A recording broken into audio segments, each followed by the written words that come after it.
think they understand. Okay. They're gonna have to go through 7 days. Okay. Well, good morning, everyone. We already did our Pledge of Allegiance at our social service meeting this morning. So first is to approve the revised agenda. So move. Warren, I'll second. seconded by Ross. Any discussion? All those in favor say aye. Aye. Opposed? Carried. On to the consent items.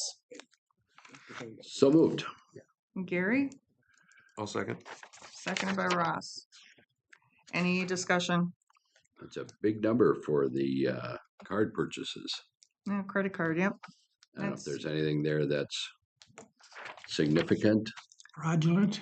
There should be, no, let's not assume that, but we can get the bill out. That's usually, it's typically, that's about the amount. That's We do try to put whatever we can on there because of Yes, rebate. to get the the rebate. rebates. So Mhm. there are times when a purchase exceeds the department head's spending authority, or the board has already approved it, and it's that level of money. It just happens to be something we can use the card for. So we use that, and then we get the supposed to be 2.25% rebate. So Mhm. Yeah, so I mean, it's like, gas and hotel, and like for our registrations for conferences. that's obviously not that amount, but No, the but breakdown should be in Yeah. the if you want to look at it, that's. Yeah. But I mean, those are the type of things that are in supplies well, and yeah. those type of things that are on there. So, any other questions? All those in favor say aye. Aye. Opposed? Carried. Okay, on to the issue form. Warren? Okay. We had corrections a week ago on April 13th. That day we had 109 in jail, 51 Polk County residents, 7 from Norman, 3 from Red Lake, 11 Monoman out of their 30. Department of Corrections had 10, Marshal Service had 16, and ICE had 10. The month average was 116. We took in $150,000 in per diem money, and the juvenile center took in $78,985. So we had pretty good income month. In the juvenile center, there were 11 on that day. 3 were in secure, 8 in non-secure. And the average for the month has been 9.3. Protection, we had 48 new cases, 57 closed. Personnel, there were 3 full-time positions are still open, so we're pretty good shape there. And 2 of those openings are in juvenile center. There were 2 in jail too. There's another 3 full-time. Those numbers are confusing me now and not remembering what they were. The biannual inspection of the correction center came out just fine. The staffing was good with some adjustments and no additional staff required. There was some concern about some changes Mhm. being made there, but there were no positions have to be added. And of course, the 90-day limit on the juvenile center has been lifted. Now it's not held to 90 days anymore. So you can keep a juvenile in longer than that period, Okay. which is a good move. Then we had the West Central Regional Water District public hearing in Moorhead on Friday, and that turned out really well. It went through all the processes and everything. In the pre-meeting, just involving the board and the administration, I again made the appointment that I wanted all of these borders to be soft borders rather than hardline borders, and there was total agreement on that. And that gives either district, Marshall Polk or West Central, the ability to jump over that line and make service to whoever is there. But it's With the board's approval. with the board approval, yeah. But you don't have to have the approval of the other district. You just go over, but that is kind of the situation where Marshall Polk has probably been a little bit stable. They haven't done any expansion in some time, and I don't know, my opinion, I guess they're not overly anxious to actually expand. But the engineer in that district would like a hard border, and I don't like that. I want a soft border. Whoever can serve the people, go ahead and do it. If you don't want to serve them, get out of the way and let the other district do it. So it's that way. I've been making that point several times. It seems to be, accepted at this point. And as far as the judge, she was very receptive to the whole procedure on the hearing, and that she was smiling and very uptick in her. Was there a lot of attendance at the? Yeah, there was a lot, and there were Good. some Marshall Polk jackets in the group. None of them spoke. There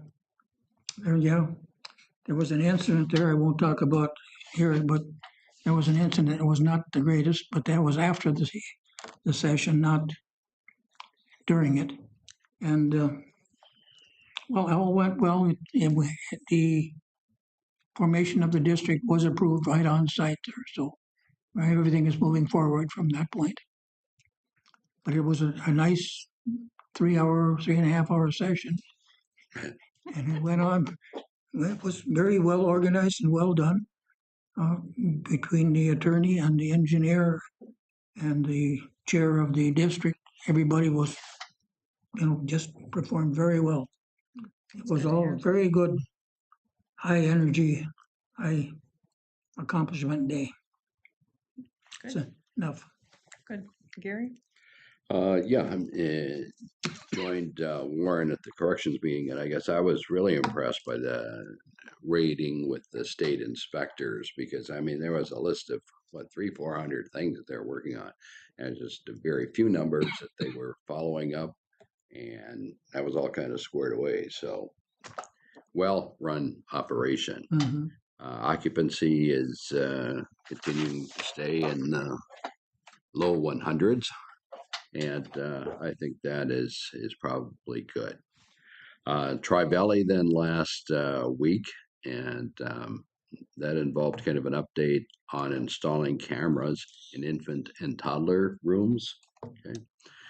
And so that's good, but just to kind of give you an idea how broad Tri-Valley is, these are communities of Bethel, Glencoe, Monticello, Sleepy Eye, St. Cloud, Blue Earth, Owatonna, East Grand Forks, and Crookston.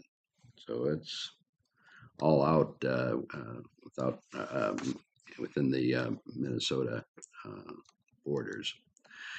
And then I think we looked at about 6 or 7 different grant requests, and if they all come forward, that would be an additional $2.1 million. Tri-Valley is attending. A lot of their employees are going to the CAP conference next week, and I plan to attend that also. I've attended that maybe 6 years ago, so kind of good to get updated on some of these programs.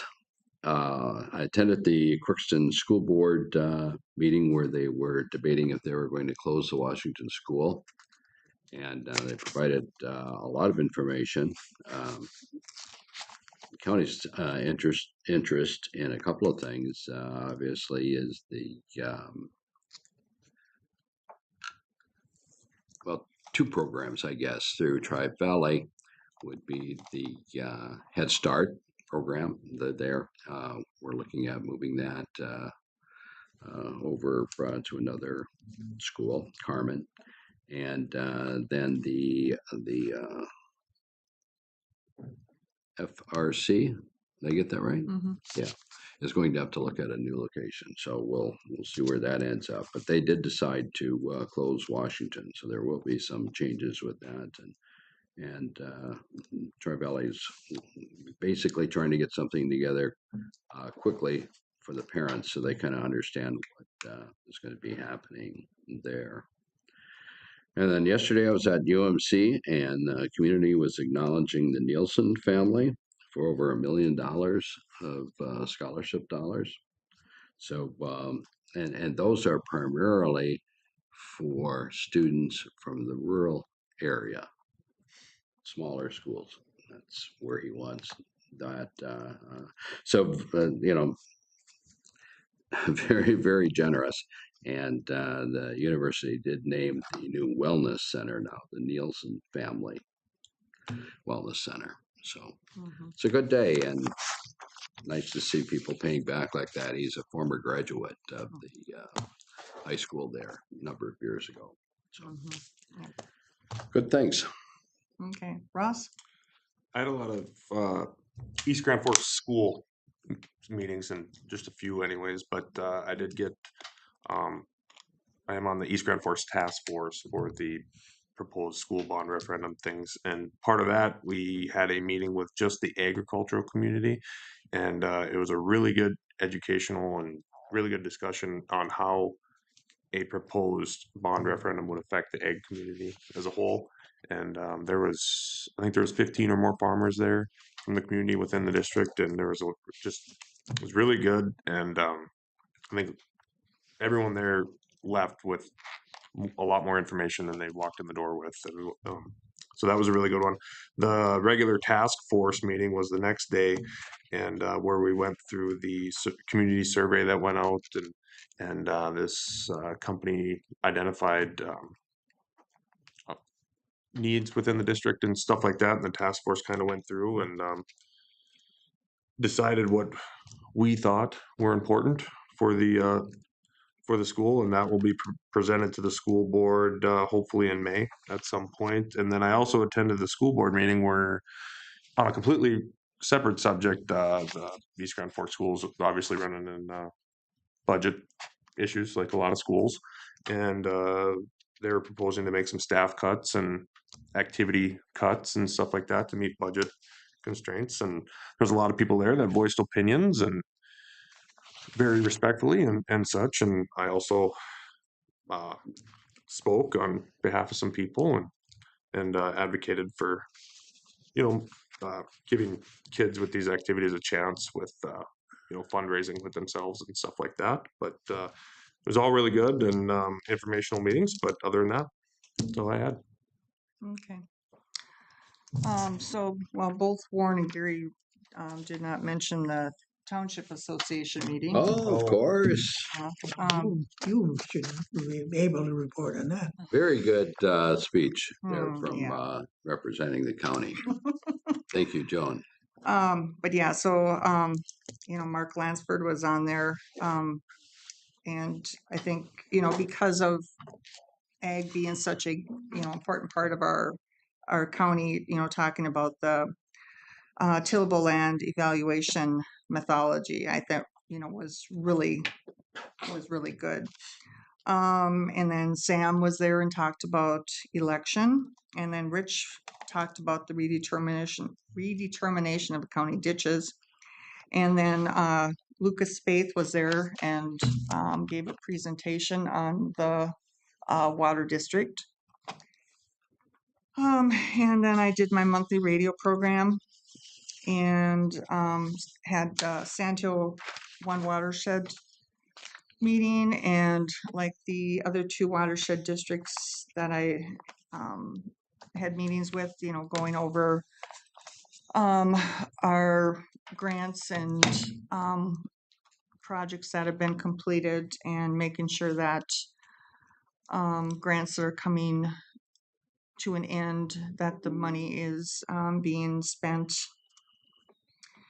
And since our last board meeting, I have had, oh goodness, 1, 2, 3, 4,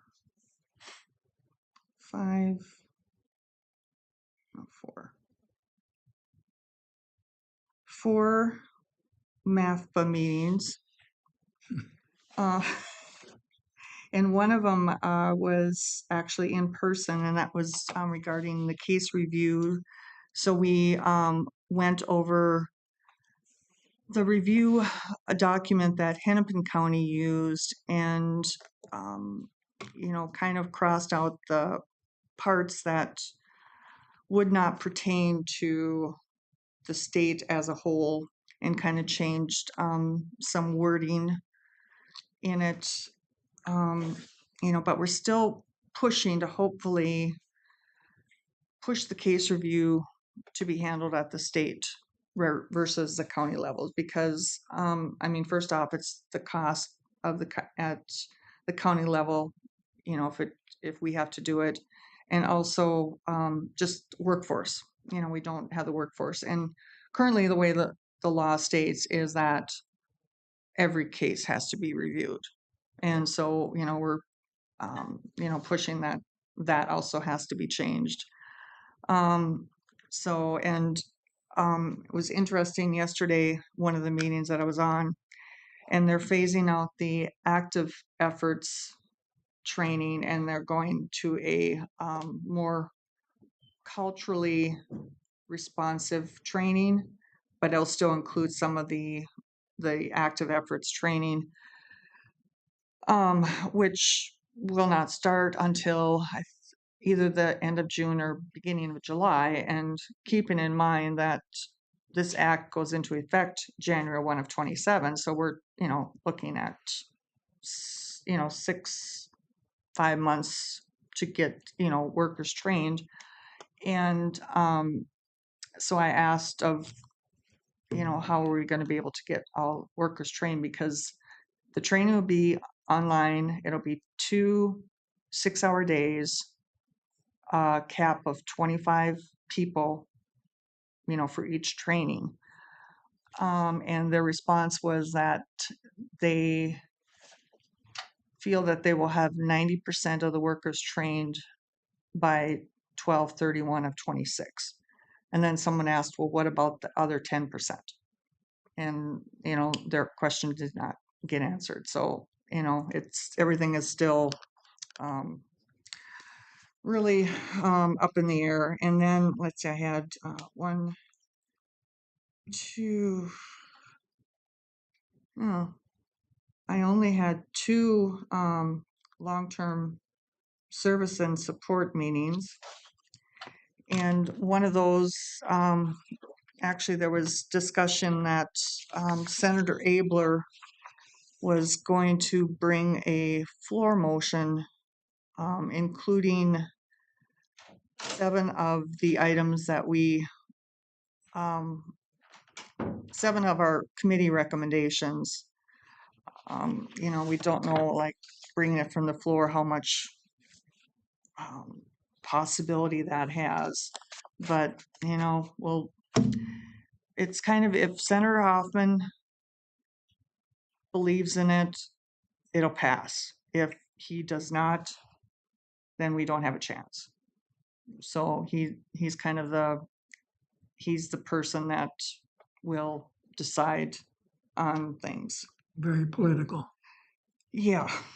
And I had a AMC finance meeting, and just kind of looking at our budget, where we are this year, what we're looking at for next year, kind of what, looking at for dues for next year. And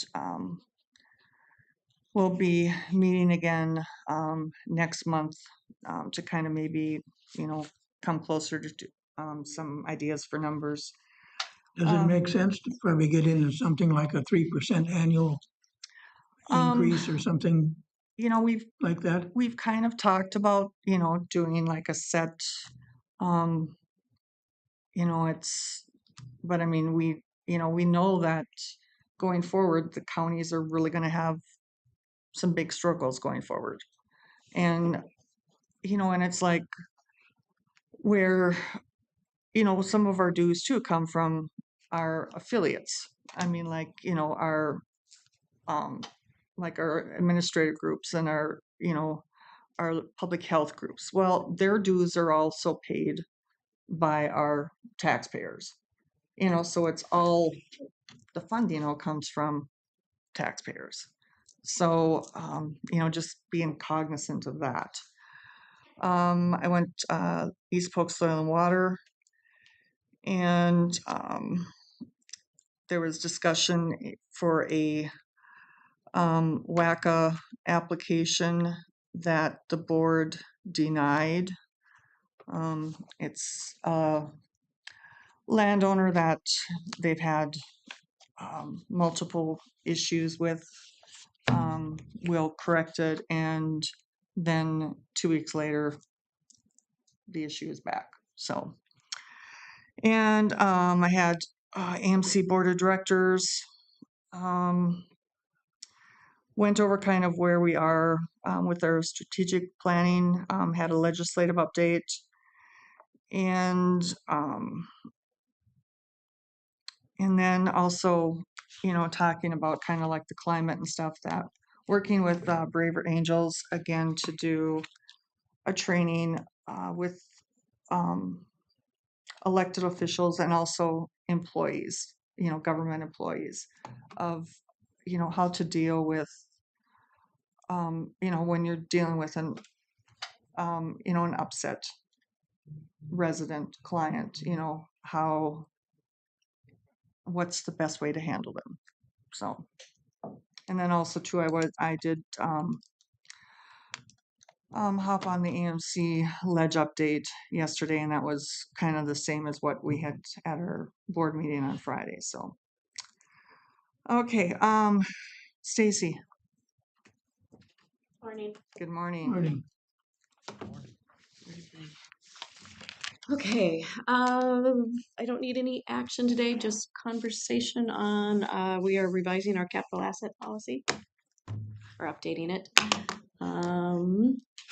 So capital asset policy is just really the guideline of when I capitalize something for depreciation. So it includes, I think the main change in this policy from the previous policy is we are requesting to increase the threshold to 10,000.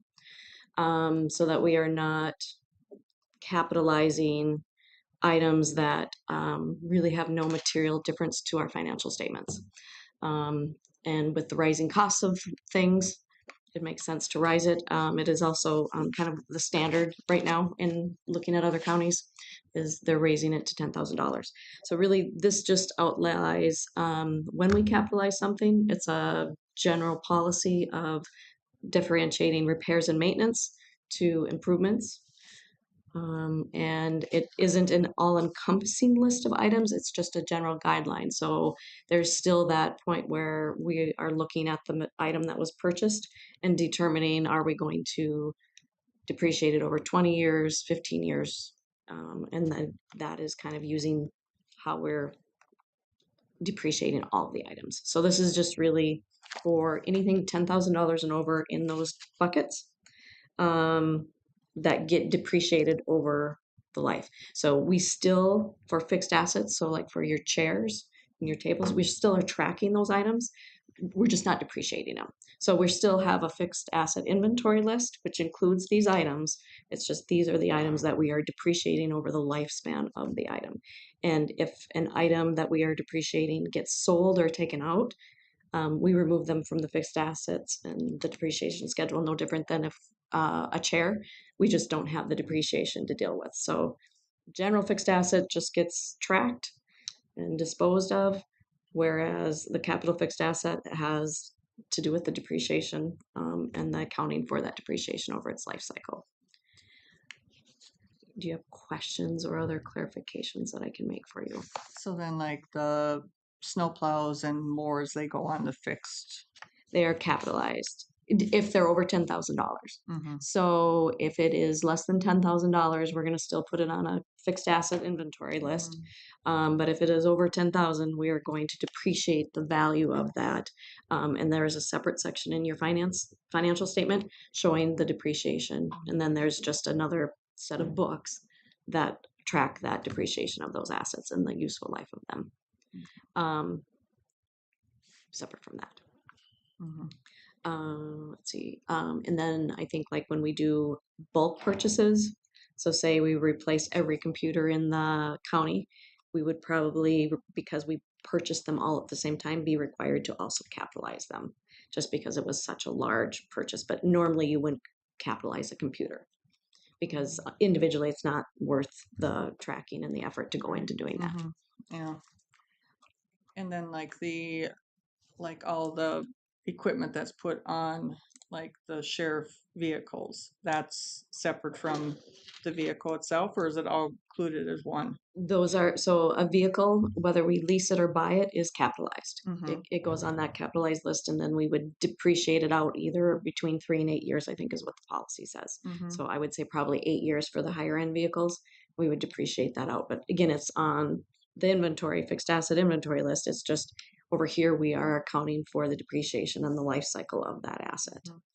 And then when it's disposed of, we salvage value it, and there's another entry that's made. So it's just a different accounting approach for it. So the equipment is included with the value of it initially, and then Mm-hmm. it gets included with the salvage value. It then. in, yep. So if Okay. if we sold that, like take a sheriff's vehicle, Mhm. we would take everything that they add on to it. We would take all the lease costs, because in the lease, if we have a purchase to buy, Mhm. that's an asset for us. And then when we dispose of it, there's a salvage value, and there's another entry that puts that salvage value back in to what we sold it for or disposed of it at.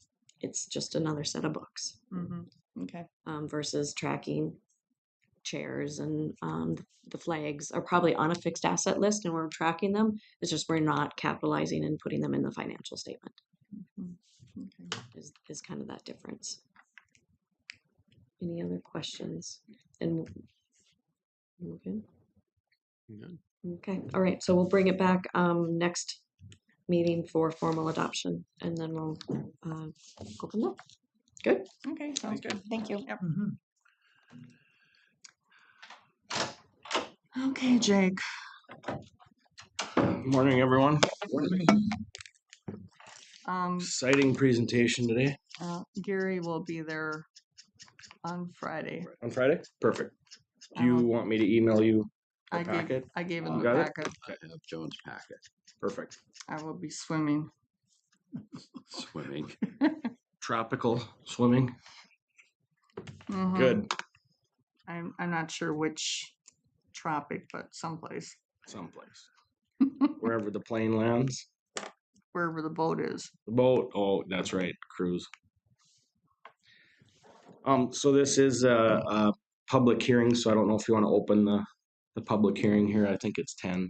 Oh. Okay. Yeah. Oh, yes, we're right on time. Okay, I need a motion to open the public hearing. So move. Second, Okay, Russ and Gary opening the public hearing at 10 o'clock. Any discussion? All those in favor say aye. Aye. Opposed? Carried. Okay. Okay, so on March 27th, we had the Planning Commission review some county ordinances and some amendments to those sections in our ordinances. Commissioner Reese was at that meeting, and these are suggested changes to our Polk County zoning ordinance.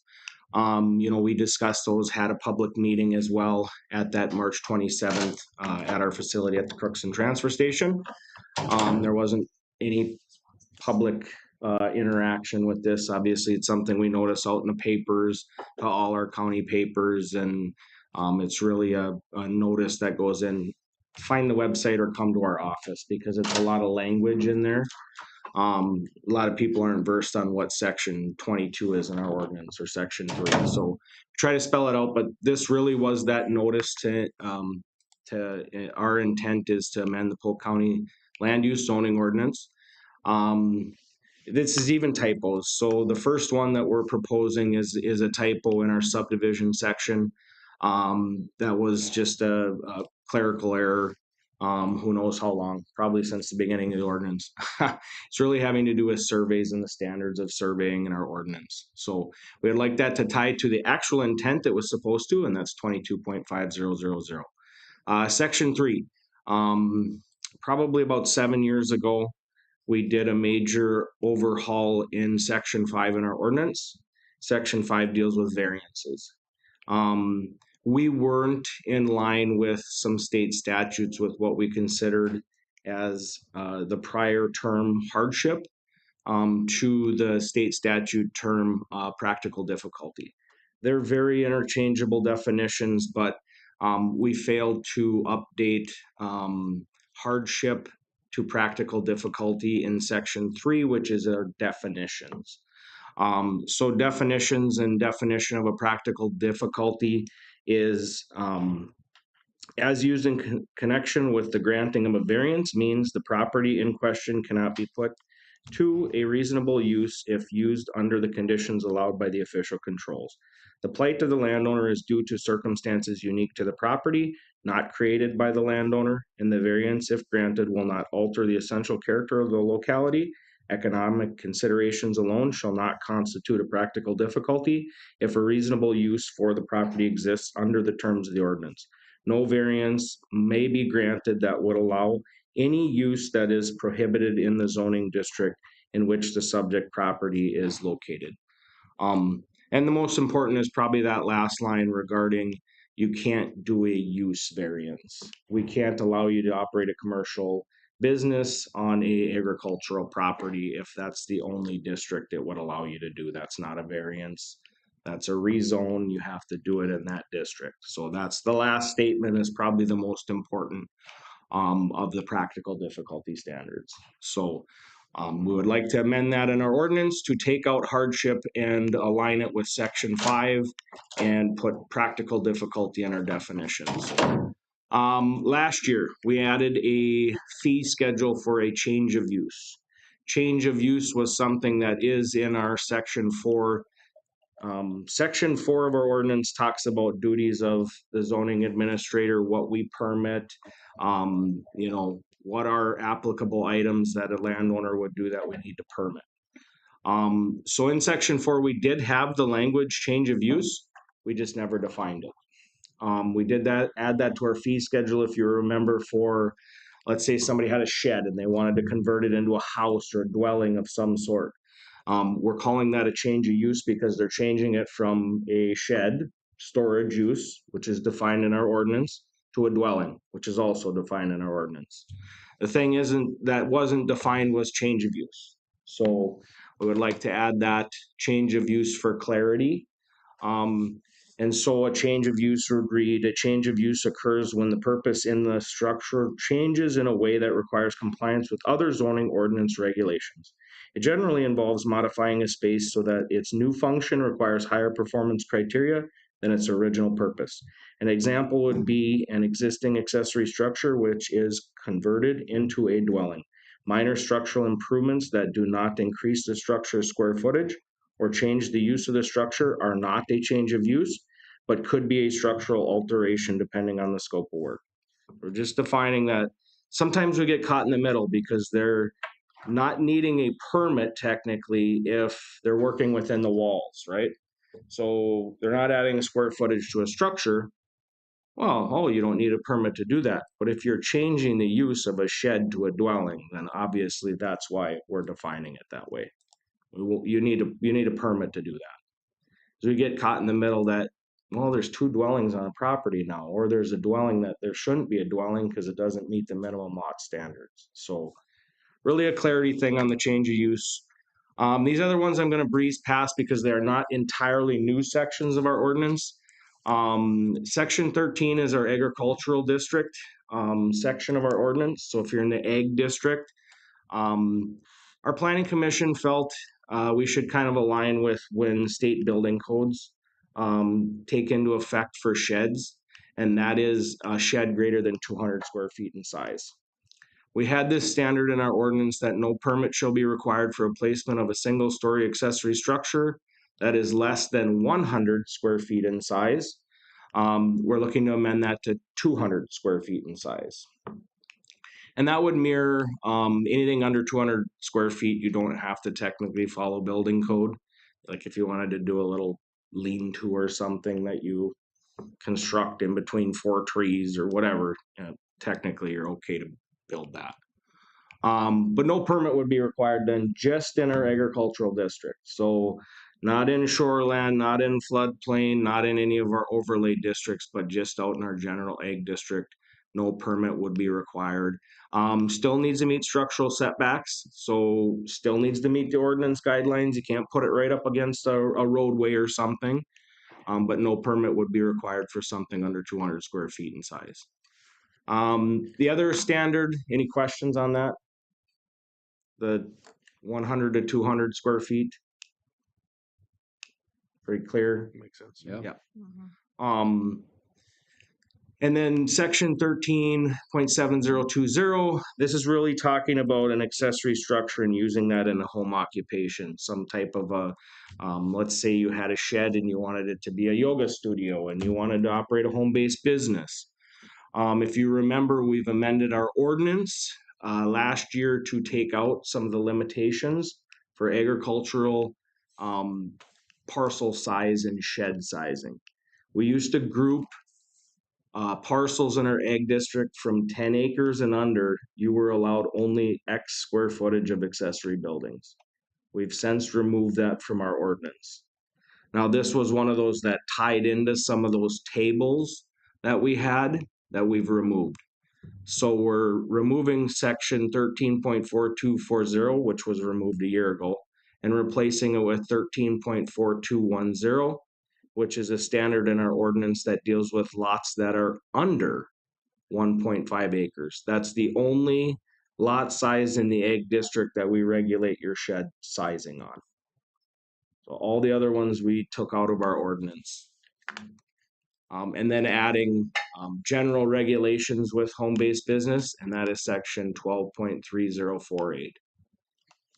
So the underlying portions are the only thing changing with that standard to align with actual ordinance standards we still have. Nothing new on A, B, C. Okay, any questions on that before I move on to some brand new section language? Clear as mud, perfect.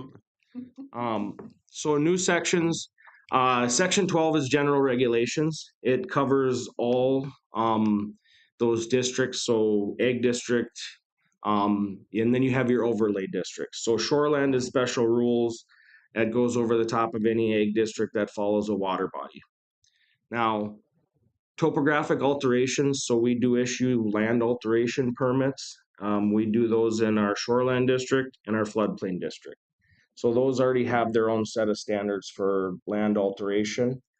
What we're aiming to do on this standard, because this is a new section in our ordinance, is to, when we're working on public water wetlands, so those that are not considered lakes, but are wetlands, they would have the same rules as if you were working on a lakeshore property for altering the landscape.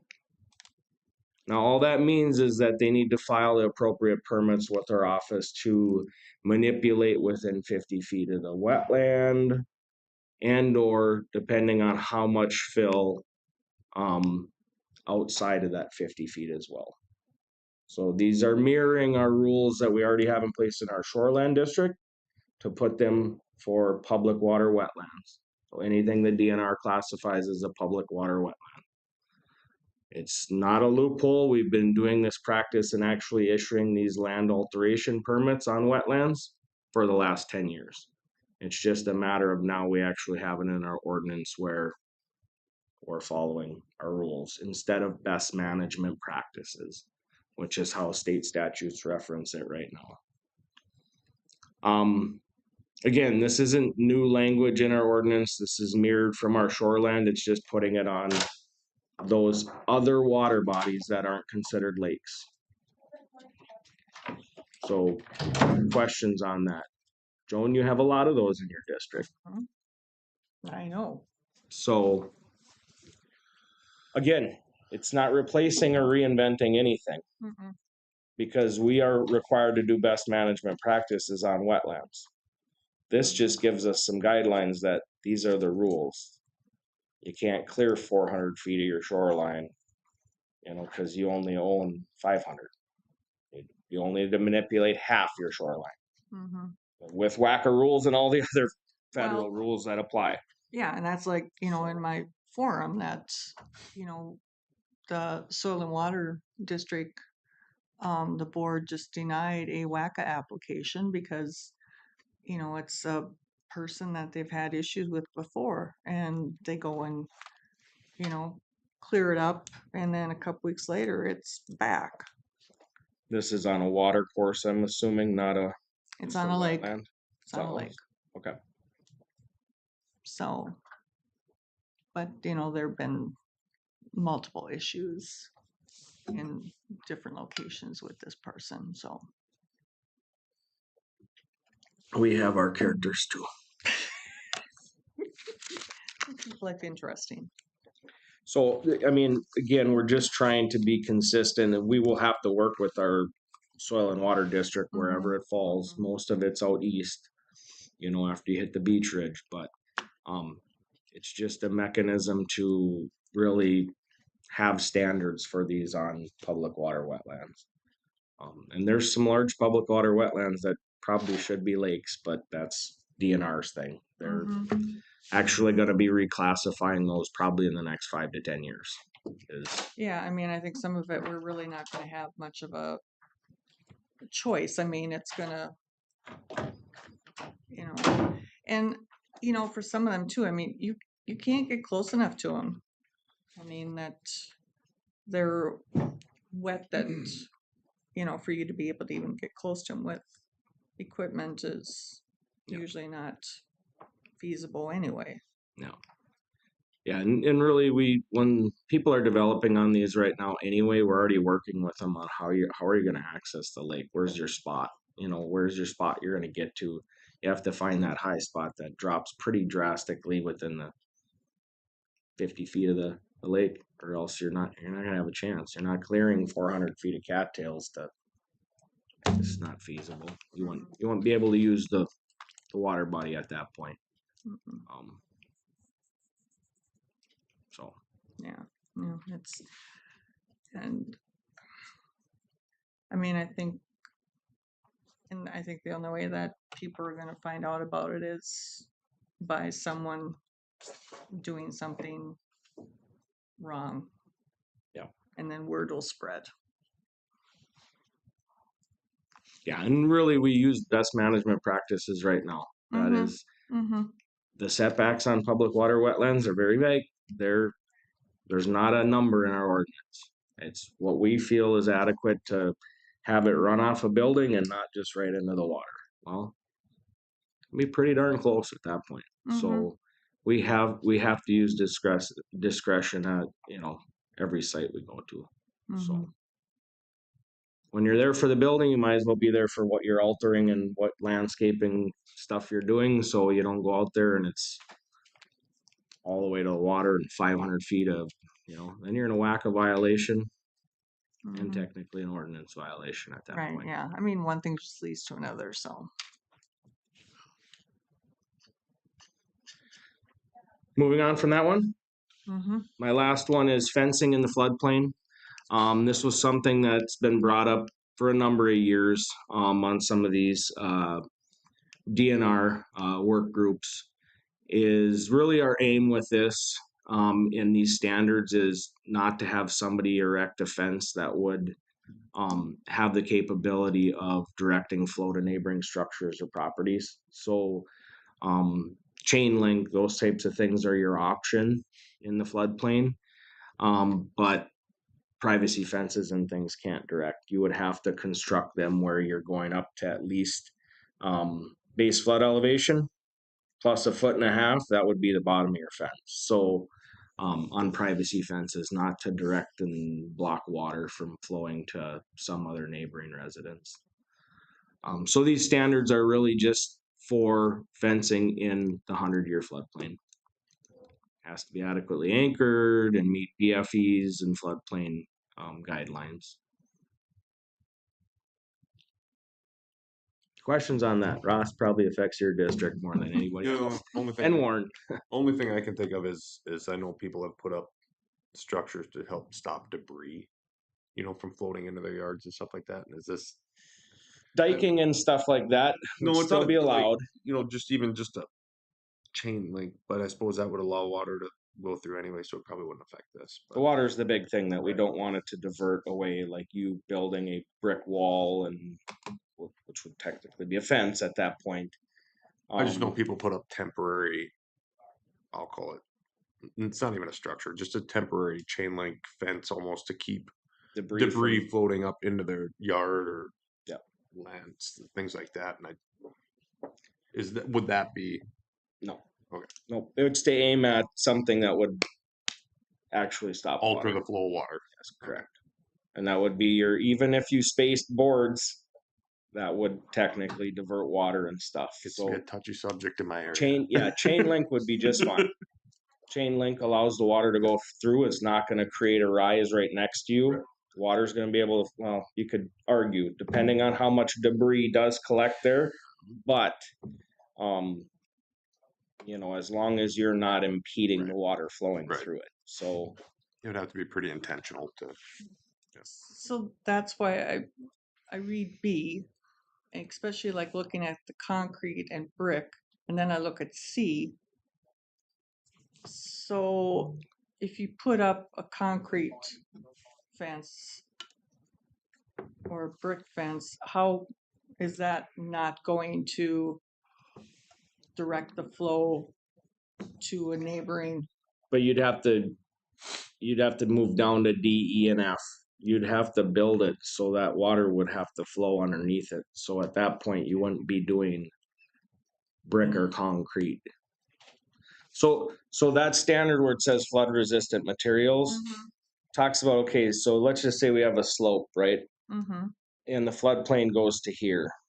And you wanted to do this fence, and it's more of a, like you're a brick or some landscaping that was them big solid blocks, right? Mm-hmm. You could not build that wall out where that floodplain is. You'd have to stop at where the floodplain ends. You could have it up here because that's not where the 100-year floodplain is. Okay. But down here, you wouldn't have that option. You'd chain link or something, you'd have to do something else off of that.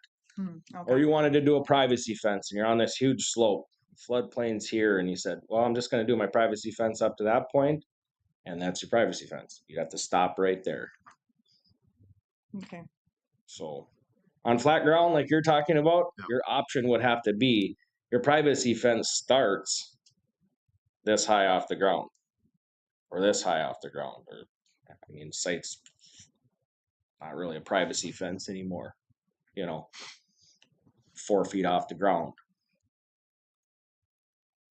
So really the intent is to align with some model ordinances DNR has for fencing in the floodplain and aiming to really not meet or not impede, and that's C, adjoining land uses and directing flows to neighboring structures or parcels. You can't push your water on with a fence or a brick retaining wall or Okay. well, the brick retaining wall would have to be 3 feet over. That stuff never happens. That'll never happen. We'll never get involved. Go check his property. Yeah, I'm gonna look you up. That's all I had. So I do have a resolution to approve those amendments in our zoning ordinance. I think if you want to Yeah. questions, comments, and then close. Anybody else have any other questions before we close the hearing? Okay, so let's have a motion to close the hearing at 10:21. I move. Warren, seconded by Gary. Any discussion? All those in favor say aye. Aye. Opposed? Carried. Okay. A question, probably off the beaten path here, but the federal government was going to adjust the floodplains here a number of years ago now, and it's never happened. Do you have any status report on that whole situation? I know Mark Holey's, like, his farmstead was in the floodplain. Yeah. Miles away from any water, actually, and there are lots of properties like that, and it affects requires flood insurance with any financing that's done. Yep. We did a discovery, which is FEMA's starting point to get us new maps last December. We're waiting for federal funding to actually carry forward for us to get new maps developed. The maps that were done that you're referencing in 2014 started in probably about 2008, and then the maps materialized in 2014. Mhm. They're junk. They didn't pass the checks and balances they needed to be adopted, and so it's back to the drawing board. We are on the list. So Polk County, other- we can't adopt those maps that were in FEMA 2014. won't accept those maps as The lowered, because it was lower 12 or 18 inches or something. Because I'm being told that we could. no. So there's floodplains and there's watersheds within those floodplains. So the Sandhill watershed and the Red Lake watershed. Our maps didn't align. Those 2014 maps didn't align with already approved FEMA, City of Crookston, and the City of East Grand Forks. It was those maps would come and it would just drop. Well, they built flood walls, they did things for those cities, right, in East Grand Forks. Mhm. And so those affected all those maps in that area. Why that was never taken into figuring into their 2014 map, I don't know. But those maps, from what I'm told from the state, they're scrapped. So We can use those because they're the best available data. Because you're right, they're more accurate. But it's not going to drop the floodplain by 8 to 12 inches. It does affect it differently in different places. So like the northwest portion of our county, it could affect it the opposite. It could make it higher. It affects it differently where you go. South of East Grand Forks, maybe it drops. Sandhill watershed will definitely be shrink down. They modeled that in the 80s on silts and clays that we have here, not sand. And that doesn't happen until you get into I've the never red seen the ravines. map. I'm just told that in my area it would be a lot lower. It's available. It's available on our online GIS. So if you want, you can come by the office and I'll show you how to actually see how it could affect your specific area, because it's different wherever you go. How can we? What is there anything we can do to From those older try maps. and try and move this forward to get the new maps? Yeah, I mean, we're just waiting for them to give us the green light to start the LiDAR and the assessment of the flood. Because it really affects a lot of people in our Oh yeah. building and buying homes and just anything. Yep. That holds a lot of I people mean, back. the thing that I've been telling the state is that we've done so many projects since the 80s, since our maps, that it has a huge effect on us. Because them doing a waterway project and making the stream, instead of going like this, go like this, does affect sections it drains. So, but yeah, we're still in they call it FEMA discovery process is over. That's teeing it up for FEMA to pick up and say, okay, we're funding this project, do the work. So That's we how just you have to get wait on new FEMA. floodplains. We Yep. just have to wait on FEMA. As far Been as told they're hopeful. They're still hopeful that this is going to come to fruition, because all the counties around us have updated maps, and we're the ones with the most floodplains. So as far as the financing on property sales and such, as requiring insurance, can that be avoided by, say, what do you call it, a different kind of financing when the seller finances the property rather than the Contract bank? for deed. Contract for deed, yeah. there's ways around it, but not with Polk County staying in the National Flood Insurance Program. Like we couldn't have a program that we ran to help people get around You can get around it financing options. with a There's contract for deed there's Okay. ways around it. because then it's the seller's choice. There's no bank involved. Yeah. You're the bank. Yeah. Or you or yeah. Cash sale, you Mhm. wouldn't. Yeah, But young families you want to move to Polk County can't do that. right. So And it's expensive. Mhm. it's double mortgage payment. Okay, so let's vote on the changes in the ordinance. All those in favor? Oh, wait, we've got to have a motion first. So moved. Close the hearing. We already closed the hearing. Oh, okay. Okay, so Ross made the motion, looking for a second. Second. Seconded by Warren. Any more discussion on the ordinance? All those in favor say aye. Aye. Opposed? Carried. Okay, Yeah, and if I hear anything on the floodplain stuff, you'll for sure know. Thank you. Yeah.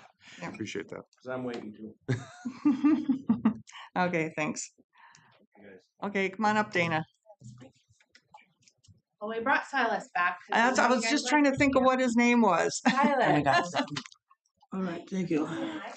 He now gets to say hi to people. Oh, so, that's good. yeah.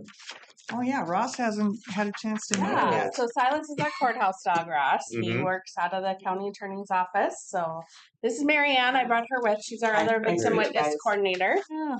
So we did 2 grants to kind of help with the funding.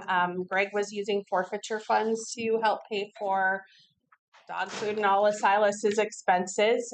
So we wrote 2 grants. We got a grant from Red Lake County Cooperative Electric Co-op for $250, and then a United Way of Crookston grant for I'm trying to remember how much it was. 1,500. $1,500. Yeah. So we were just asking the board to accept those, and I'm working with Stacy so that with all the accounting stuff for that. So that will cover Silas's vet bills and food and things that he needs. He's on an extremely strict diet from Can Do Canine, so his treats are his regular dog food, and he has to take a fish. Probably healthier than most of us. Yes. Good. Lay down. He kind of whines when he doesn't know what he's supposed to do. So, the other thing on our agenda for today that we wanted to bring forth is today is the 45th national anniversary of National Crime Victim Rights Week. So I know we don't do something every single year. We try to, but some years we get busy. And so we have a proclamation. We would just like the board to proclaim this as National Crime Victim Rights Week, that Polk County is recognizing that. So we do have a proclamation written up for that. And we also, Marianne passed around, we are, part of that is we participated in a United Way event on Saturday where we have a picture is kind of an example. It's not exactly what we did, but we have a canvas that we created with a tree that will be hanging in the Justice Center with victims of crime adding fingerprints associated with the color or the type of crime that they have been victims of, or they have a family or someone that they know that they'd like to honor, to put that on the tree. And so that'll be an ongoing thing that we'll have hanging that people from now going forward can add as they want to come in. So it'll be a good thing for us to have there. And then on Friday morning, we are having a tree planting ceremony in honor and remembrance of victims at the Justice Center outside, and we'll have cookies and coffee. So we are inviting all of you to come and participate in that. And shouldn't be a very long thing, and hopefully the weather cooperates this time of year. So hopefully it's beautiful as today. yes. Yes. Oh, this is really great. Okay, so first is on the agenda is to the resolution for the financial donations. So moved. Okay, Gary, Second. seconded by Warren. Any discussion? All those in favor say aye. Aye. Opposed? Carried. And then the proclamation. Need a motion. I'll move. Warren, I'll second. seconded by Ross. Any discussion? All those in favor say aye. Aye. Opposed? Carried. So you want me to sign this one then? Yes, Okay. please. And I will email a copy to Ashley so she has it. And while you're signing that, I think, I usually try and bring some statistics for you guys. So our grant is actually being changed over to a calendar year, so that's fun for us. But we had for FY25 that we finished, we served 469 victims of crime for Polk County. Looking back statistically, we are on track for that again this year. That's kind of about our average is about 470 to 480. So. So has Silas been working then? He has. He's Yes. actually we haven't had him on the stand yet. That's a whole different thing. Silas graduates from Candy Canines. They have a little ceremony and everything on May 2nd. So we'll go down to the cities for that. But he has worked with victims in 3 different trials so far, and several victims stopping in the office with assistance. Last week, we had a crisis case with law enforcement that the victim came in, and it is amazing to watch him pick up on reading the anxiety and trauma that victims have. And I don't even have to direct him most of the time. He just directly goes into work mode. And it is amazing to watch how he helps those victims really bring that trauma piece down. And through his snuggle and, even the stimming interruption with bouncing legs or that anxiety piece. So he does a really good job with that. It's just been really amazing to watch how we knew he was trained when we got him, but watching that come out and learning his cues and picking that up with him. Oh, we gotta chew our food, buddy. Yeah, he has a slow feeder at home because he eats way too fast. So even the treats, we don't always chew them. So any other questions? He's been a great asset in addition to our office and kind of tool that we use with working with victims. So so we'll be going out and meeting more law enforcement and things after we graduate here in May, and looking forward to working more with him and making him available to even Polk County staff and things that having a hard day or things personally happen in our lives, to know that we have him available, that people, even employees and staff and law enforcement, first responders, can get that comfort and de-escalation after events as well. So don't be shy, stop by. Come visit. Absolutely. Yeah. All right. Well, thank you. Thank you very much. I gotta come over and say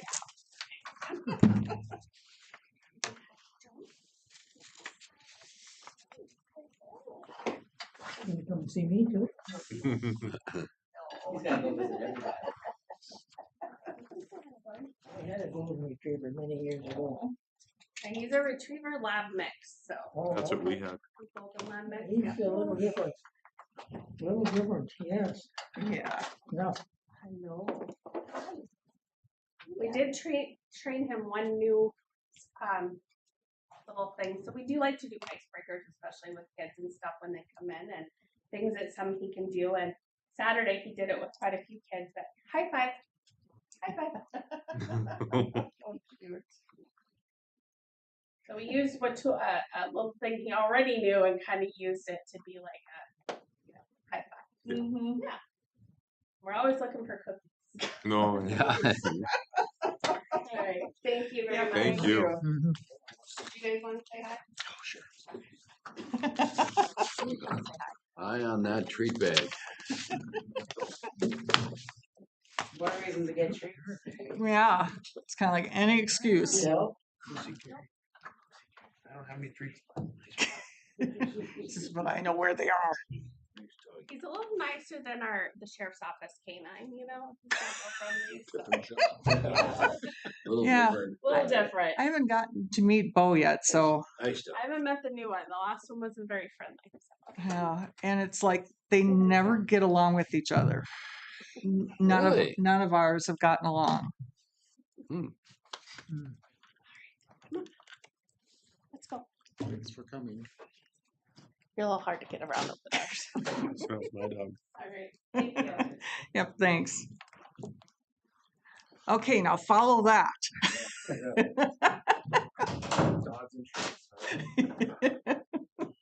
Yeah, that's a tough one to follow. Thank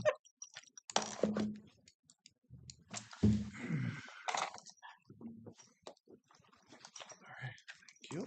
I'll pass it down. How many? Oh, just, you leave one here then. Yeah, we can just leave one. Paul, Yeah, for, Yeah, what do we got in here? I don't know, it must be candy. treats. Well, Hmm. good morning, commissioners. There's no chocolate. My name is Tim Finseth. I'm the Transportation Director for the Northwest Regional Development Commission, and Sean Ranum is here. We apologize, Darla Waldner, your Executive Director, is normally the one that would want to come to do this, but she's a very busy person, and she can't make every meeting. So unfortunately, you guys get substitutes today, and that's Sean and I. So, but I'm sure you'll see her at some point. So in the packet that we have for you, you'll see that we have the annual report of the Northwest Regional Development Commission and the Dancing Sky. Bear with us because Sean and I are not experts on any of the Dancing Sky issues, so we'll do the best we can. The Polk County impact statement that we just put together for you is just kind of a snapshot of what the office does. You can see our 25 budget was just a little over 8 million. The 26 budget is just over 7 million. And we have to do a local tax levy to match to get these funds, and that's total is 355,732. This is for the 7 county, Northwest 7 counties. There's for the aging division, they deal with 21 counties actually. So those other counties put in a smaller match of 68,159. Polk County's match is 127 or 125,255. And that's based off of the tax capacity of each county. That's how that's determined. So I'll talk a little bit about transportation. We've just finished up some grant processes that we go through. Commissioner Strandell is on a couple committees that we deal with this. Polk County did okay the last year. You can see in transportation, Foston did okay for getting a couple grants to help do the trails around the town. The city of Crookston did pretty good with the whole Highway 2 project that's coming through. We were able to get additional funds into the city to help. There's always more costs with building a road through town, as you know, and it would have been pretty expensive for the city to maintain those costs on their own. So we were able to get them quite a large grant to help with that process. Not on this sheet, but we just approved last month new grants that are coming to Polk County in 2029 and 2030. So you'll get those at next year's report, but I can just tell you that they were funded. We did one for the Polk County to build a trail from the gas station in Mentor towards Maple Lake on that road there to try to get some of those bicycles and walkers off of the road there. That's a pretty busy road, and give them a safe place to get back and forth there. So that one would probably happen. I think your engineer was hoping to do that in 29. So that'll be a good project. And then we also approved another good sized grant for the city of Foston to do more sidewalk and trail work within the city to kind of connect up to if you're familiar with the additional housing in the north side of town, this will help get sidewalk and trail up to that part of town. So right now there's a lot of that part of town where people have to walk on the street. There's nowhere else for them to walk. So this will help provide some safety for them also. So, Mr. Ranum, you should probably introduce yourself and. So I'm Sean Ranum. I am the Economic Development Revolving Loan Fund Program Director.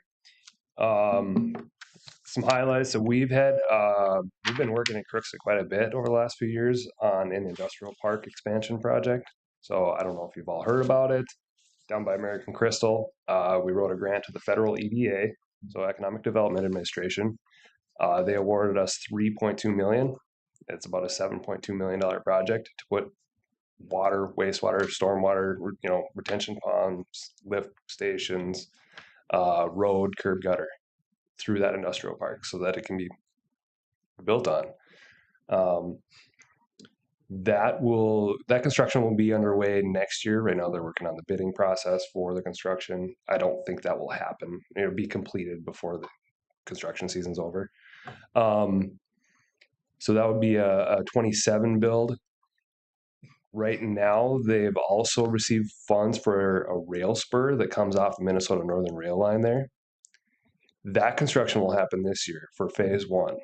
Now, we also just heard that they were awarded their phase 2 construction. So it's essentially putting another switch and an extension over to what was formerly known as the Ag Innovation Campus.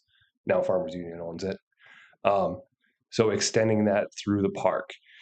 That's going to create a lot of opportunity for that build out of that park, having rail access through it. It's kind of designed for the agricultural customer, and it's supposed to be industrial, but it's very much geared towards the ag industry. And having Minnesota Northern as the operator there makes things much easier than if the city were to apply for those funds and try and put that in. So, a lot of progress there. It doesn't happen fast, but there's been a lot of progress over the last couple of years in that industrial park. Other projects going on around Polk County would be East Grand Forks, for example. They've just gotten into the North Star Neighbors Housing Trust program. So this was something that kind of started out in Red Lake Falls, Thief River Falls. Now it's expanding to East Grand Forks, Roseau. It's essentially a way to buy down the cost of a home by putting the land itself in a trust. And then if you have a lower income individual or somebody who qualifies, they can actually get a subsidy on that purchase price of that house. So when they sell the house, they don't get all the potential gains out of the house because a lot of it has to go back to the trust to keep the trust moving forward so they can keep building. But it's a pretty good way to get into a new home that would hopefully doesn't have a bunch of deferred maintenance and things like that for lower income individuals. I mean, they're having conversations about elderly individuals, aging people that need to downsize. Like that's a potential good use for that program as well. So I don't think they've built anything yet, but I think they're working on it for this year for East Grand Forks. Another thing in East Grand Forks, they're coming out with a new round of opportunity zones. I don't know if you guys heard about that the last few years. There's not a whole lot of census tracts that qualify in Northwest Minnesota. Last time around, I think Boston had one, and then a little bit in Thief River Falls. I don't know if there were any projects that happened because the biggest benefit happened towards like multifamily housing development. And it was essentially tax incentives and then step up basis on those properties. So when they sold them, they didn't, get clobbered in taxes. There is a census tract in East Grand Forks that's going to be eligible this time. I don't know if it'll be selected, but it's like the only one in Northwest Minnesota, so I'm going to assume it's going to get selected as an opportunity zone. So just kind of keep that in mind going forward, because if we start hearing about housing development or even commercial development, this could be an opportunity for somebody to, an incentive, I guess, a tax incentive for somebody. On the revolving loan fund side, Polk County gets a lot of my time on that one. Since the late 80s when this program started, we've done 78 loans. It's like 68 million or 6.8 million that we've done. In the revolving loan fund program, essentially what it is, it's gap financing for small business. So if a bank can't fully finance a project, we can come in and help with what is considered that gap that the bank can't finance. We just approved last week 2 in Polk County. So that'll be to the tune of about 400,000 between those two. Right now I have 12 active loans in Polk County, 1.6 million in funds lent out for Polk. In total, I have about $7 million to work with. So that's money that we have in house that just revolves. Some of it I have to report to the federal EDA on still. Some of it is now kind of held locally or regionally. So a couple of different options there. If you hear of businesses that need help, need financing, we're happy to look at it. And we just basically can't do anything gambling. Any of your vices probably won't do a bar or a liquor store, but if they have a full menu, we'll definitely look at them. So, Cannabis stores gonna, well, no, because it's not federally legal. So it's federal money. So we would get our hands slapped pretty hard on that one. And we can't do housing either. We've tried to make a commercial case for multifamily housing. And they say, no, we can't touch that. That's a HUD thing. Definitely not. If it's like a multi-use type of facility, we can kind of get away with some of that as long as the commercial is kind of the majority. And we don't really fund the construction. We'll fund the equipment that goes in there. As federal money, Davis-Bacon prevailing wage kicks in, so we try to not fund the construction side of things. And a lot of times these projects have plenty of equipment costs to go into the project, so we just fund that side. And banks like real estate, so it makes it easy. So most of your communities like to see Sean or I show up because we help bring projects like this to those communities. So I think now we're going to try to talk about the other side of our what our Northwest Regional Development Commission does, which we're both going to really fumble very hard on this because it's not our areas of expertise. Right. So there's the Title III programs. There's like Title III B, D, and E. That has to do with in-home care and health promotion and caregiver care. So in Polk County, we had 132 Title III Bs in-home helps this last year. This is all for 2025, I should point out. And for 38 Title III D and 8 Title III Es. So if you look like the Title III E, the caregiver help, the phone staff in our division helped 12,579 calls in 2025, which means they were very, very busy. If you remember, UCare stopped providing insurance for a lot of those people, everyone else people. So they had to quickly scramble to try help find insurance policies and to get through. So our staff helped them go through that entire process, which is not something you do rather easily or quick. So it takes them a lot of time. Statewide, they saved $6.7 million of people on healthcare and prescription drug costs. And in Polk County, it was $104,240 just in savings that our staff was able to help work through Polk County residents to get them in lower cost policies. Drug plans. Yeah. So, and 526 older adults were served in that process just in Polk County. So it was a very, very busy year in Polk County for them and very successful year for them.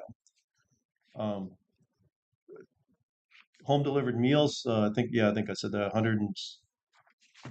I think there was 177 or something like that, or delivered 135 meals. Yeah.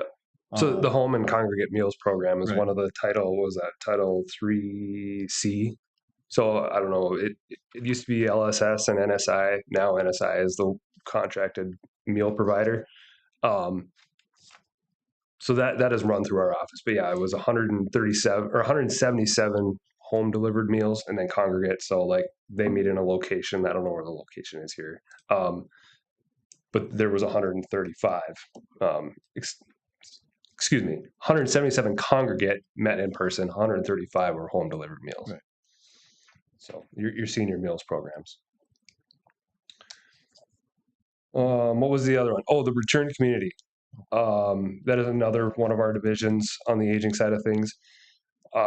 Most common example of what they do is if somebody ends up in a nursing home for some reason and they want to get out of the nursing home and live at home, we have staff that can kind of work as consultants to go into their home and say, here's what your home looks like. Here are the services you're going to need. Yes, we think you can live at home. We think you can get you the services for this. We'll get you set up so that you can no longer have to stay in a nursing facility. You can move back at home and still feel like you're getting the services that you need to live well at your own home. What were the numbers there? I think that one was There were 22 cases last year in Polk County. I don't think we should probably say a whole lot more because we don't know anymore. But that's kind of just a snapshot of the annual report relating to Polk County for the agency. So if you have any questions, we'd be happy to try. I serve on that board, and I make the comment at annual meetings all the time that the 7 counties received, in this case, $8 million worth of services for a $355,000 investment. Polk County only had $125,000 out of that $8 million in services. So it's a good investment in that frame. Yeah, we're able to leverage a lot of different programs, both state and federal programs, and help bring some of those resources back to the local area, which is it's fun. We have fun jobs. Not as good as having a dog. No, still can't compete with that one. Anybody else have any other questions or comments? Oh, very good. Next time, bring a dog. Yeah. Well, hopefully next time Darla is here, and then you get better information. Dollars are good too. Or chocolate. Yeah, right. Noted. Thank you. You're actually my commissioner. Oh, okay.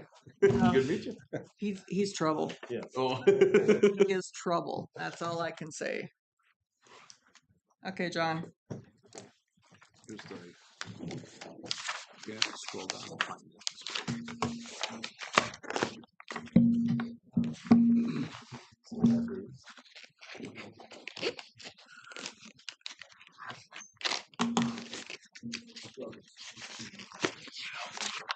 Ooh, way down.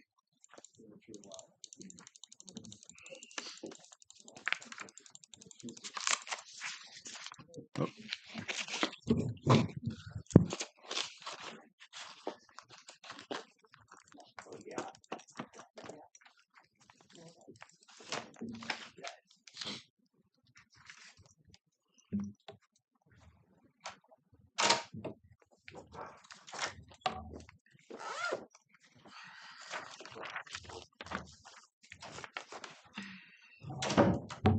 Good news, bad news? Yeah. Yeah, a little of both. Let me just kick off here. Yep. Okay, first one up is basically just approval to pay a bill. This is for consulting services for the resource recovery facility. We have a consultant that handles our air permitting reports. We do our toxics report every year, and then we have to do the greenhouse gas reporting. We got the bill for it. The timing's just off, so I brought it up rather than wait for it to go through a commissioner warrant, where it's delayed a while in doing that process. So just looking at approval for this Estenson Environmental, Dave Estenson's the contractor, in the amount of $4,687.50. Okay, so need a motion to approve this payment. So move. Ross, Second. seconded by Warren. Any discussion? All those in favor say aye. Opposed? Carried. All right, the next one's in the same vein. It is for an elemental air. It's our stack test company. I usually do bring this one up for approval. Our air permit operates that we do a full stack test every 3 years. You pass that, and then the 2 odd years in between those 3 years, you just do what they call a RATA, which is a relative accuracy and testing audit, which is basically a third party comes in, they hook into our continuous emissions monitoring system and verify that our instruments are tracking and reporting correctly. So they come in with gases, they test the high and the low ends of those ranges on those monitors, and then they certify that they're good for another year as being accurate. And then on the 3rd year, you're again back to the full stack test. Last year, we had our full stack test on unit number 1. Our air permit list is EQI 1 is actually unit number 2 in our facility. We had a one high reading on the 3 consecutive tests that put us well over the federal limit. We were within the state limit still, but we were over the federal because they read them differently. So that's considered a failure. We had to immediately retest. We did. We actually ran 2 tests. One is an engineering test, dropping some of the temperatures, and the other one running exact same parameters as before. And we passed on all 6 of those tests. And they were all right within the ones for the other unit, within the runs historically, and within the runs for that unit, with the exception of that one. We still continue to believe it was a lab error because they'd have to dilute so far. It was basically off by a factor of 10. So we kind of felt that was what happened, but there's no way of proving that. It takes about 60 days to get that report back or that test back. So there's no way of disputing it. So we went through that. We had some sort of a fuel issue was the assumption. So we do need to retest now that unit for that one parameter, dioxin and furan, this year and next year. So our stack test and our RADA, our limited stack test on just the one unit, unit number 2 for dioxin and furan, and the RADA that we normally have to do the schedule for next week. So we have a proposal from Elemental Air, $23,620 to do that. And then they have inclusions in there if they run into a problem, we run into a problem, whatever that would be. We pay for that by the hour, but usually they come in right on the number. So looking for approval for Elemental Air to do that RADA and stack test this year. Is this a competitive bid? No, it's a specialty service. So we could get another company to come up, but we've had no experience with them. They have no experience with our facility.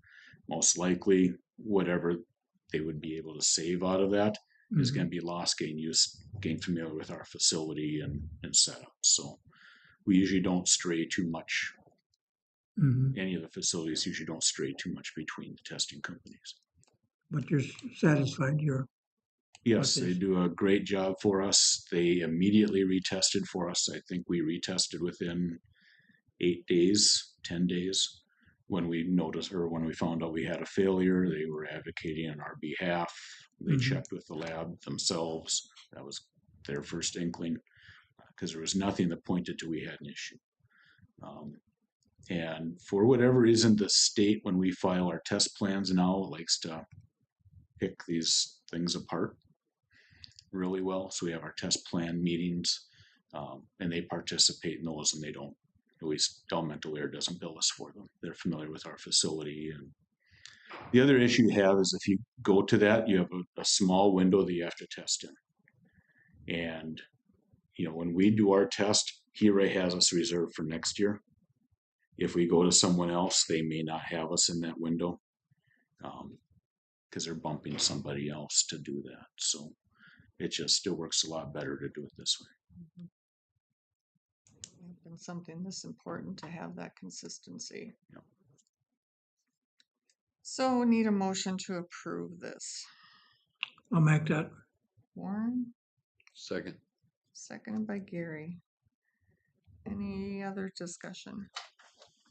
All those in favor say aye. Aye. Opposed? Carried.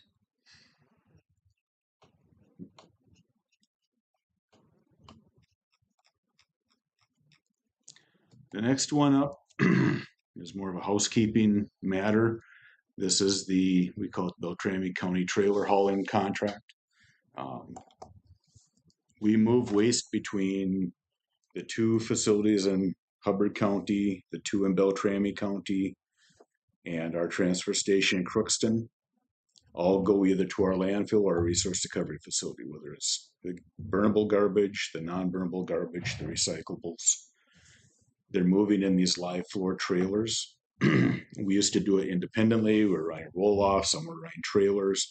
Polk started with trailers when we did our old transfer station remodel back in 2006 or whatever it was. What we realized and what we tried was rather than pay the contractor for the trailer, and then you're on a 3-year contract or 5-year contract, you're depreciating out the $90,000 trailer. They go to bid it and they just hit you again for that fee. And the other county is doing the same thing, that we could share the contract.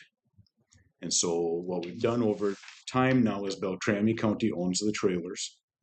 They contract out for the service. Most of the waste that's hauled is in the east end of our service area, Beltrami and Hubbard. And so Beltrami will pay, as an example, from the transfer station in Bemidji to the incinerator in Fosston, they'll pay the freight that one way. Fosston will pay to take materials we can't burn in that same trailer to the landfill. The incinerator pays that leg of it. They'll go to the transfer station in Crookston, get filled up, haul back to Fosston. The transfer station pays that leg of it. And then they'll return back to whoever needs service next. And so we saw a major reduction in our hauling costs. We've been doing this now for about 8 years, I think. And our hauling costs have dropped by 40 to 60% across the board doing that. Because Beltrami owns the trailers, they need to be maintained and replaced. The tarps wear out on them, tires need to go, they need to be DOT'd. So we've been playing with over the years how best to handle that. And so what we originally came up with was paying by the mile.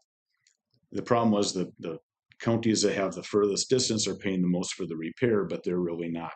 Most of the repairs to tarps and the container, the trailers themselves, is from the loading and unloading. And so they already have the highest part of the bill anyway. So we thought, let's just have a flat rate. It's more predictable that way to do it. And so what we moved to on the last contract from 22 to 25 was a $31 flat rate. Every time you load your trailer, it's $31. It's a little higher for Polk doing that, but it's probably more fair across the board. And also Polk's the recipient because we're both the receiver of the material from everybody and also have a small amount of waste comparatively to the others being delivered. So we moved to that $31 rate. That seems to be sustainable. And so that's what we did. When I brought that up to the board, I actually had it end with the contract and didn't realize it. I thought it would just go until it had to be adjusted again. They haven't had to adjust it. We entered the new contract with Beltrami and we didn't have this taken care of. So, our accounting staff had picked up on, did we get that approved? I didn't. So bringing that back up here, and then I tried to correct that in the motion to apply to all future contracts unless otherwise modified. So if it has to go up, I'd be bringing that back for approval. But if we get through the end of 2028 and we enter a contract in 2029, we don't need to adjust it. This would just continue on. So it's going to stay at 31? 31, which is where we've been for three years. That's the only trucking service I've known that isn't increasing rates. Well, the hauling rate has gone up with the contract, but that's actually gone up very little. It's a couple pennies a mile. So we've done really good that way. Okay, so we need a motion for this. So moved. Gary, I'll second. seconded by Ross. Okay, so then this motion then is retroactive to January 1 of 26. Yep. Okay, any other discussion? All those in favor say aye. I, Opposed? Carried. Okay, and then the last one is this organics co-collection program we've been running. A little bit of history on that. We applied for a grant in 2024 from the Pollution Control Agency to do an organics collection grant, which would basically allow residents, small businesses, to take the food scraps that they generate, put them in a specialized bag that's designed to survive the collection process. So putting out at your curb, picking up in a packer truck, driving out to one of our facilities, dropping on the floor, If it's a transfer station, reloading it back into one of these live floors and driving it to Foster and dropping on the floor and feeding it through the system without breaking. A lot of the bags you buy online, compostable bags, don't make the trip. These do. We were going to that. We got awarded that project. We put in 2 robots to do that. We've been training them. They've gone live, and we start rolling out the bags at the beginning of the month. Beginning of March, business. I don't think we got the bag out to everyone till mid-March. So they're just starting to trickle in now. After we got the grant and after we started working towards the program, we got a call from Ramsey and Washington counties. They've already been doing this down in their St. Paul location. And they said, we have an issue. We didn't know it when we took over, but our predecessors apparently had found out there was a patent on this process, which doesn't make a lot of sense to me that you can patent what you can pull out of garbage. We pull stuff out of the garbage since the mid-90s. But apparently someone in the patent office gave a patent to a company down in the Twin Cities, was purchased by a larger waste hauler down there. They had notified Ramsey Washington they had a patent, and Ramsey Washington, instead of fighting the patent, paid for a patent license.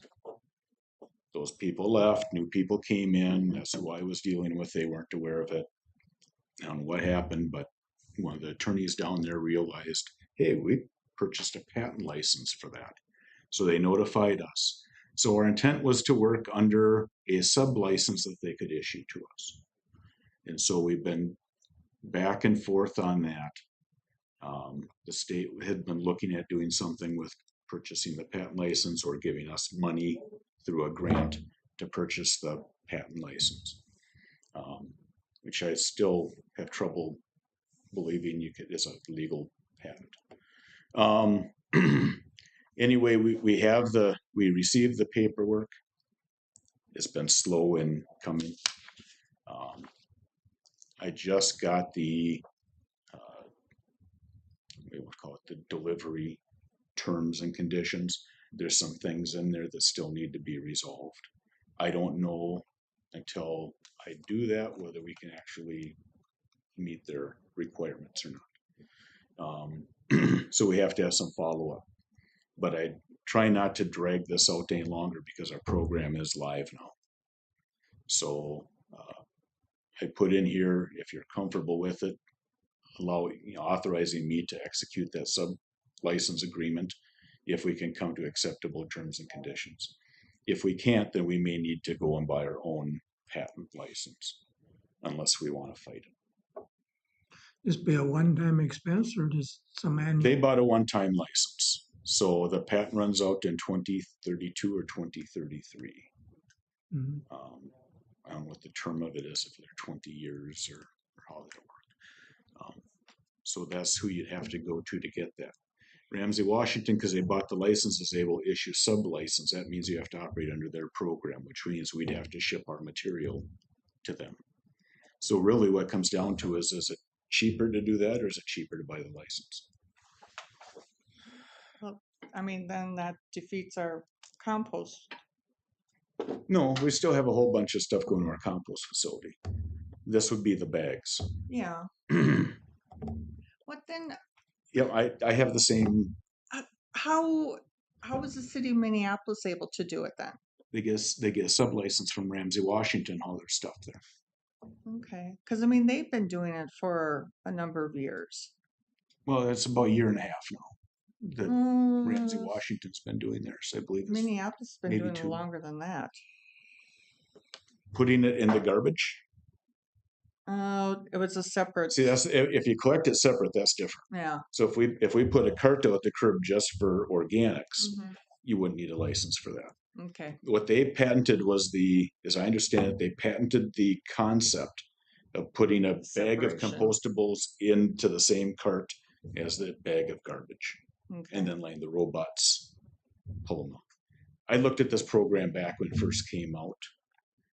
With the company apparently got a patent, and at the time they weren't telling anyone they were pursuing a patent. The reason we went away from it was you had to do it with manual labor. it didn't make sense to have 2 or 3 people looking for bags of organics just to turn around and then pay a compost facility. But with robots and you can get a grant, all of a sudden that's basically paying for 1 year's worth of labor, and then every year after the robots are just doing it for cost. So that's what turns the program around to being ineffective to being a viable program. So the options are to buy a sub-license or We wouldn't even have to buy a sub-license from them. We just have to agree to send the material to them, which is going to have a cost to it because you're not hauling, 35 miles, 37 miles to our own facility. You're hauling down to the Twin Cities. Is that the best option? Or is purchasing the, We don't know. okay, But I don't know if I can even send it down there because they have specifications we'd have to meet. And our robots don't just pick out those organics bags. They're Mhm. pulling out of the wet soiled cardboard that would otherwise be burned in the incinerators and composting that, which is a mountain of cardboard at the end of the day. And that's the problem. It comes mixed when we pull it out. I don't know if they can handle the cardboard. With what they sent me, it doesn't appear they Yeah, I can. don't think they can. And if I have to shred it for them, then we'll end up shredding the bags and they're not going to get what they're looking for. I don't want to get too much more into it because those are conversations I have to have. Right. But Yeah. just giving you an idea, that's the sort of thing that we're having you have Yeah. to figure out. Yeah. Just from what I know with their operation, I don't see where we can mesh. Because I mean, just like, In our conversations, it didn't seem to be an issue. What I received in text, mm-hmm. I have to get cleared up. So who are you talking to? And it's Trista Martinson and Sam Trista? Hall with Ramsey, Washington. Yeah, because Trista is our manager. She used to be a Ramsey County commissioner. So, I don't. Yeah. But it really comes down to, do you want to authorize me to negotiate and execute that, or do you want me to bring it back? does this require action? Or just, Well, I mean, You'd have to authorize me to have authorization to enter into the contract on behalf of the county. It's a recommendation. yeah. I mean, I know that you have our best interest, in whatever you decide to do. So, I don't know what everybody. what are our options? There's only 2 factors in play. One is, can we actually abide by the terms, Mm-hmm, and which one's cheapest right. for us in the long term. Mm-hmm. Well, I think you're gonna have the answers to those, so I would move to give you the authorization to Okay. follow through with that. Okay. So Gary makes a motion. I'll second. Okay, seconded by Warren. I think we're going to lean on you regardless. So. Yeah, yeah. Okay, any other discussion on this? All those in favor say aye. Aye. Opposed? Carried. Ugh. Is that it? Isn't it enough? Yes, that's it. That's all I have. If you have any Oh questions my for me, goodness I'll gracious. answer whatever I can. Hmm. That's a heck of a wrench in the. It's just Like I said, I don't understand how you can patent a concept on one material. As I was joking with their patent attorney about, we should all run out right now and get patents out, get the one for removing aluminum out of a recycle bin, and you take the steel and you take the plastic, and we can all buy our own islands and retire and not have to worry about this, because there's no way anyone's not going to pull that stuff out of a. Well, yeah, and the plastics you could do each different kind. Sure. Yep. Wow. Yeah. Again, I think it's universal, well, I shouldn't say universal. The people I've talked to, which some of them are attorneys, I think feel it's kind of a squishy thing. That I think for Ramsey, Washington, not going to put words in their mouth, but I'm assuming what they did is they just looked at what's the cost of purchasing the patent from them versus the cost of fighting. Mm-hmm. Yeah, and you And know, for that company, what's the cost or what do we lose if we go to court and lose versus what are we giving away? And I think that's what brings the cost of the patent license down to some extent. mhm. Yeah, and I mean, you know, with patents, it's kind of crazy sometimes because, like, our son, when he was with Bosch, you know, he's on some patents from there, and you know, it's like crazy. Like every once in a while, he'll get a check in the mail for some royalties that off of that patent. And he's just like, you know, he's like, I didn't really do much, but Yeah, and again, on the other end, it would be, the way the law is written, Mhm. if someone separates something for the purpose of recycling, and that's a service offered, it's illegal it's illegal to dispose of it. So you could say by putting an injunction on us to keep us from collecting those bags would put us in violation with the state law because they classified the organics as recycling. The generator put that in to be recycled. It's a service we offer to not take it out. Would also be a violation of Mhm. Minnesota law. So one of those, you're in trouble either way. And I mean, and we just can't go ahead and pull it out and put it into our compost without. Well, see, it's they didn't patent the bag. They didn't patent the system that pulls the bags out. They didn't patent anything but the concept. And I don't know how you patent an idea like that. Because that's where people would put their food scraps is in the garbage. They put it in a bag. But there's something that they patented between the idea of putting food scraps in a bag that's not patented and pulling it out again. I don't get it. Wonder what an attorney would think. Money. Well, that's yeah. Well, like I said, it's, we had a patent attorney that was on the call, and he doesn't really dispute that it's kind of a wishy-washy thing, but It's really pretty upfront with what the gray cost is to challenge it. Okay. area. Good luck. And how many things do you do every, Yeah. I was gonna say, how many good things luck. do you do every day where you don't go out and check to see if someone got some weird patent on Yeah. the idea of something? Usually it's an idea on a product or, whatever it is, but not in this case. Yeah. Wow. I mean, yeah, could I go get a patent for going and sitting on a lawnmower and mowing your lawn? I think so. I mean, it's, The patent of sitting down while mowing, yeah, not the lawnmower, not the, Yeah. yes, just that. So, Thank you. anyway, yeah. Well, like we said, good luck. this wasn't an issue we hoped to have No. or expected to have. All right. Okay. Thank you, Thank sir. you. See you later. Should be holding these outside. It's so nice out. I'll just be quiet. You got short sleeves on. If you wouldn't have had an issue like this, we would have, It's my issue. Yep. All right. Thank you. Yep. Okay. I just got a couple of things to kind of brief you on. Warren touched on how Friday went at the district court hearing down in Clay County for West Central Regional Water District. I sat in the courts up here, probably about 15 to 20 people. Some came in, some left. A few of the questions got repeated and asked.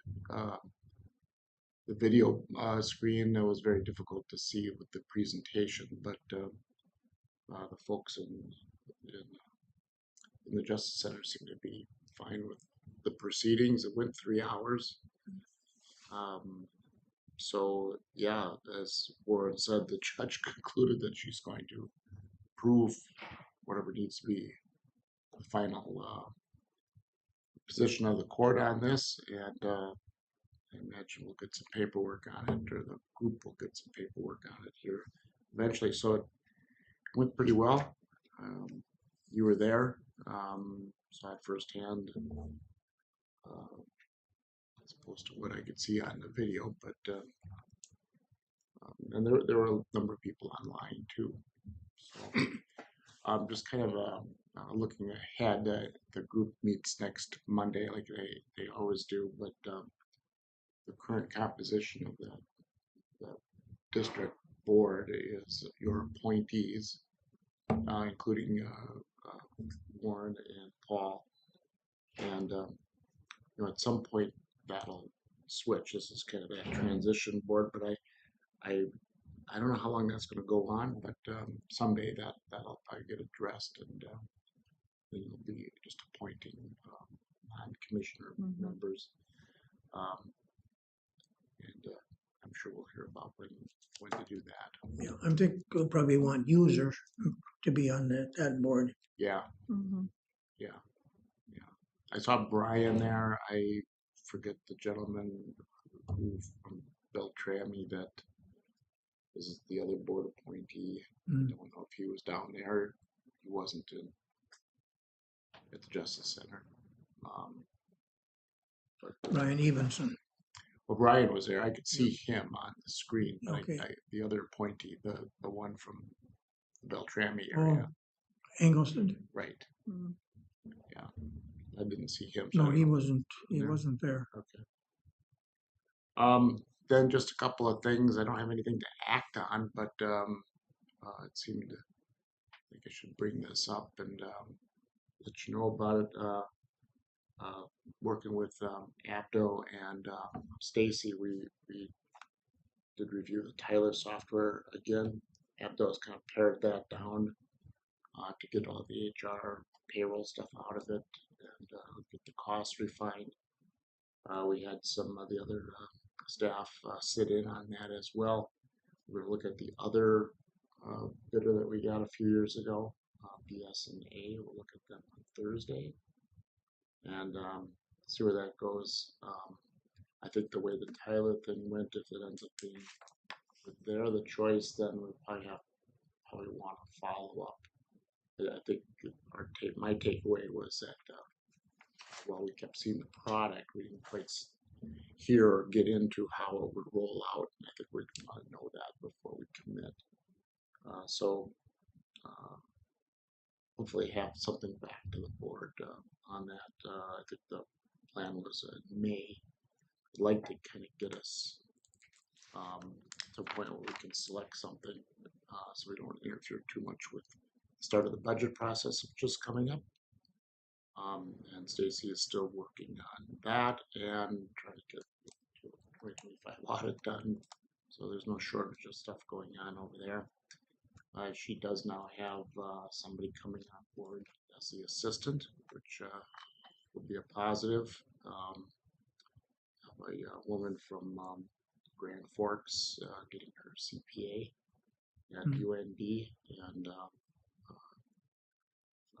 very dynamic, and I think will be a good fit. We can look forward to having her start. I think that's next week, which then prompted, well, we've got to get an office. So we kind of working with Sam and working with Stacy and Rick, probably taking the minimal approach to creating office space. Some of you have been back there and seen it before, but there's this old, what you call it. It's going to become a hallway. It's like a little closet. Yeah, it's right out of, it's like a time warp in there. So it's going to get, we're going to punch a hole into the admin suite and reorient a couple of the office doors into the hallway, and then we'll do some moving around and fixing of office space for staff on the taxpayer service side of things, and there's plenty of room. Kind of a question of who wants to be where and what kind of configuration, but that's coming together. And staff, or the Rick Langler's staff, is actually doing the work, so I think we're really benefiting from what they can do, and hopefully it all goes right and there's no surprises. Oh, you're not working on a roof, so. Not working on a roof. We can't tell that there's anything strange that has to be dealt with, other than move some things out of the way and get some files moved downstairs or disposed of. So it'll kind of look a lot like it does now until we can get the office space in the taxpayer service center side of things configured. There'll be a connection to the taxpayer service center. Well, yeah, it'll be a hallway right through. It'll come out over in the admin suite. So we can leave the door the way it is over here. So it's already got the swipe on it. Mhm. And it's just going to be open on the other side, but it shouldn't be too difficult. I'm keeping my fingers crossed to come in on Monday that it's not some sort of a mess, but I think they can do it pretty much in a weekend. So yeah, looking forward to that. And still working on the market study. Yep. We have to wait till John comes back for a finance committee or personnel committee, but that is kind of grinding away. But we're still working at it. So Stacy would be in here, but she's online right now with Questica and Abdo, kind of getting the next level of reporting that can be done through our software as we get into the budget in June. It took a long time to fill that position, but it was worth the wait. Well, it helps, you know, when somebody can come in. I mean, it still wasn't easy. I mean, we had 7 applications and either 2 or 3 interviews. I didn't sit through the first interviews, but 2 kind of dropped out on the way. So Irene is her name, but I kind of did a second interview with myself and Stacy just to kind of talk about general stuff, a little bit beyond what you get out of the initial interview. And yeah, she seemed very excited, and it was competitive. She had some other things on the table, but we were able to prevail, and I believe it's next Monday that she would start. So just have to make sure that we've got stuff ready for her. Fortunately, most of the first day on the job, you're sitting in with HR doing all your thing. So yeah, it's been busy. The payroll transition is, I think, the only thing I haven't heard yet is whether they've been able to get the software to generate all the accruals, and that'll get cleaned up going back first of the year, so nobody loses anything. You know, it's still frustrating. You can't see these things on pay stubs, but you can see a lot more than what we used to have, and I think it's moving along pretty well. But it kind of sense the relief that we've gotten past the hard part on that. Kind of gives us an idea of what we may face as we transition in the new software. And there's going to be pieces that come in, I think, in a staggered fashion.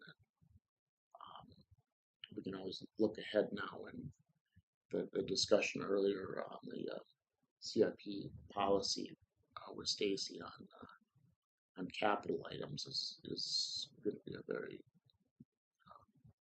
good thing to get up to snuff as far as all our internal documentation and coordinating it with all the departments, not only for the accounting or the auditing as she talked to, but just tracking it and projecting out when things need to be replaced, fixed, or what is out there on the horizon that the county may have to keep in mind.